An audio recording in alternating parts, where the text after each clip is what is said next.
शालिग्राम भगवान का एक और नाम है क्या? गंडकी नंदन। क्या नाम है?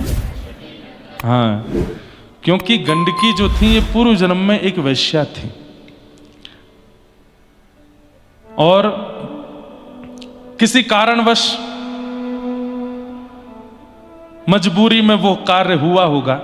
लेकिन आप जब यशोदा जी का चरित्र सुनती थी, कौशल्या मैया का चरित्र सुनती थी, तो नेत्र सजल हो जाते थे।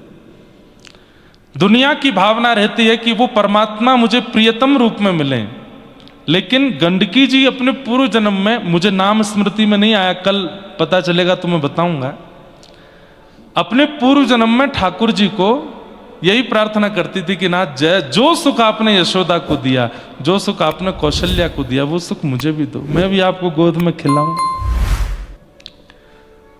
तो भगवान प्रसन्न हो गए। प्रसन्न होकर प्रकट होकर बोले, आपने इतनी अच्छी कामना करी है मैया, मैं वचन देता हूं। बोले क्या? कौशल्या मैया के गर्भ से तो एक बार आए हम, देवकी मैया के गर्भ से तो एक बार आए हम, लेकिन आपकी गर्भ से हम बार बार प्रकट हुआ करेंगे।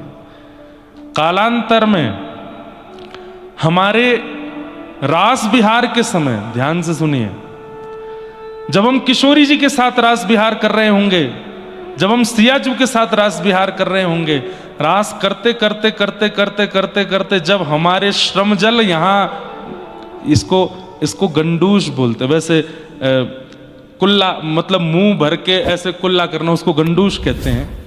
पर इस क्षेत्र में जब पसीना आवेगा, प्रश्वेत आवेंगे, और वो जब यहां से गिरेंगे, गाल से नीचे जो बिंदु गिरेगा वही आपका रूप होगा। गंड क्षेत्र से प्रकट हुई, इसलिए उनका नाम है गंडकी। भगवान के गालों से उनका प्रादुर्भाव है। ये वही है जो पूर्व जन्म में भगवान को कह रही थी कि हमारे लिए पुत्र बनो, और ठाकुर जी बोले हम आपके लिए पुत्र रूप में शालिग्राम बन के आएंगे, और मैया आपकी ही कल कल लहरों में हम झूलते रहेंगे, कभी इधर कभी उधर कभी ऐसी झुलाती रहना हमको, हम आपकी ही गोद में रहेंगे।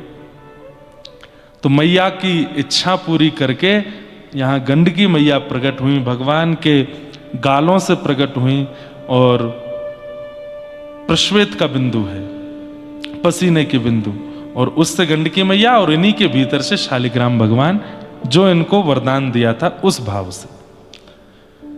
अब तीसरी कथा सुनो। एक राक्षस था, तो वो राक्षस हिमालय पर बैठ करके तपस्या कर रहा था। तपस्या का नियम है कि नारदो देव दर्शन, देव दर्शन से पहले नारद जी का दर्शन होता है। बहुत ध्यान से सुनिएगा। नारद जी महाराज प्रकट हो गए, नारायण नारायण नारायण, वरदान मांगो वरदान मांगो। उसकी आंख खुली, सीधे भागा नारद जी के पीछे। नारद जी बोले, अरे बड़ा विचित्र आदमी है भाई, पीछे क्यों भाग रहे हो? बोले, मैं तप कर रहा था, जिस कामना से वो कामना पूरी हो गई। बोले, क्या कामना है बताओ तो सही। दौड़ते दौड़ते ही पूछ रहे नारद जी। बोले, मैं बहुत दिन का भूखा हूं, बहुत दिन से भूख लगी थी, तो मैंने सोचा दुनिया में जो सबसे सुंदर होगा उसी को खाऊंगा। आप मिल गए मुझको। नारद जी बोले, ओ भैया तेरे हाथ जोड़े, मुझसे भी सुंदर कोई है? नहीं नहीं नहीं नहीं, आपसे सुंदर। अरे देखो क्या सुंदर केश हैं आपके, क्या सुंदर आंख हैं, क्या सुंदर आपका अरे भैया तुम मेरे स्वरूप को भूल जाएगा, मैं तुझे ऐसा स्वरूप दिखाता हूं। बोले, कौन से? लेके गए उसको बद्रिकाश्रम, और वहां शंख चक्र गदा पद्मधारी श्रीमन नारायण विराजमान। बोले, वो देखो। जैसे ही उस राक्षस ने देखा, राक्षस ने कहा, बोले, हाँ ये तो आपसे भी ज्यादा सुंदर है, मेरे तो मुंह में पानी आ गया इनको देख के, अब मैं इनको खाऊंगा। जैसे ही भगवान को खाने के लिए दौड़े, भगवान बोले, रुक जा भैया, क्या कर रहे हो? बोले, मैं खाऊंगा, मैंने तपस्या की थी। पहले नारद जी बढ़िया लगे, उनसे बढ़िया आप हो, और आपसे बढ़िया दुनिया में कोई हो नहीं सकता।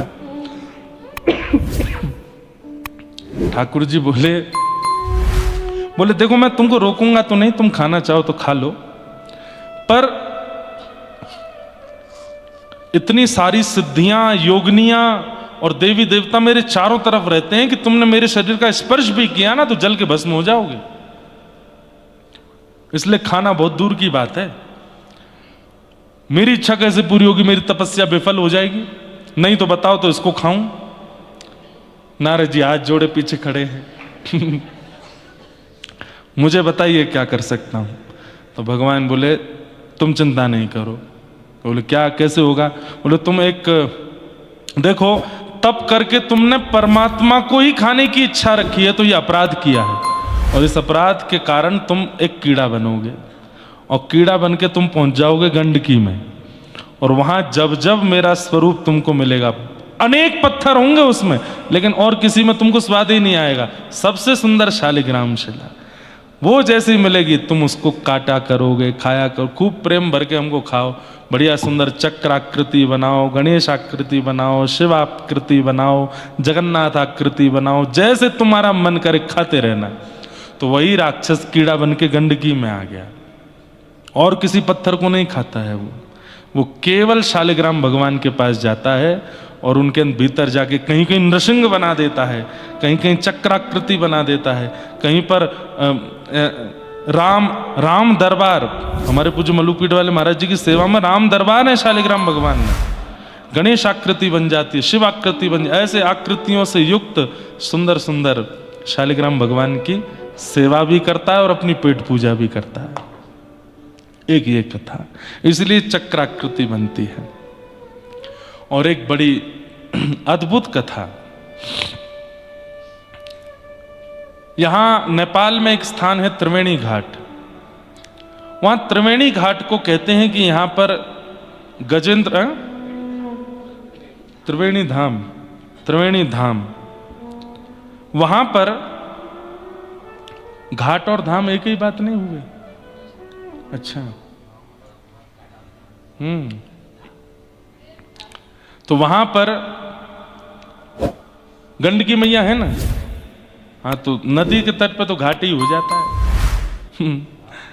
तो त्रिवेणी धाम में किसी कल्प में गजेंद्र मोक्ष की लीला हुई थी, और कहते हैं कि जैसे ही वहां पर श्रीमन नारायण भगवान प्रकट हुए, और गजेंद्र मोक्ष की कथा आपने सबने सुनी है, नहीं सुनी होगी तो हम थोड़ी थोड़ी सुनाएंगे।